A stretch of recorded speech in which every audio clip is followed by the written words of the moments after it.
اسلام آباد میں الخدمت فاؤنڈیشن پاکستان نے عالمی والنٹیئر ڈے کے موقع پر تاریخی تقریب منعقد کی، جس میں امیر جماعت اسلامی حافظ نعیم الرحمان نے خطاب کرتے ہوئے نوجوانوں کو ملک کا سب سے بڑا اثاثہ قرار دیا۔ انہوں نے الخدمت کے 80,000 رجسٹرڈ والنٹیئرز کی خدمات کو سراہا۔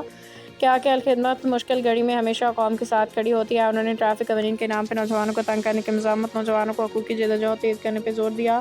تقریب پاک چائنا فرینڈشپ سینٹر میں ہوئی، جس میں 50 جامعات کے 4,000 سے زائد طلباء والنٹیئرز نے شرکت کی۔ مختلف ممالک کے سفارشات کار بھی شریک ہوئے۔ سیمینار میں نوجوانوں کے کردار، خواتین کو بااختیار بنانے، سماجی خدمت کے موضوعات پر اہم سیشنز منعقد کیے گئے۔ تقریب میں الخدمت فاؤنڈیشن کے نائب صدور ڈاکٹر مشتاق Mangat, air marshal retired Arshad Malik, vice chancellor doctor عمر سمیت دیگر شخصیات نے خطاب کیا۔ چکوال سے عثمان صدیقی کی قیادت میں بڑا وفد شریک ہوا۔ جے کے بہترین کارکردگی پر عثمان صدیقی کو تسنیم شاہ کو ایوارڈ سے نوازا گیا۔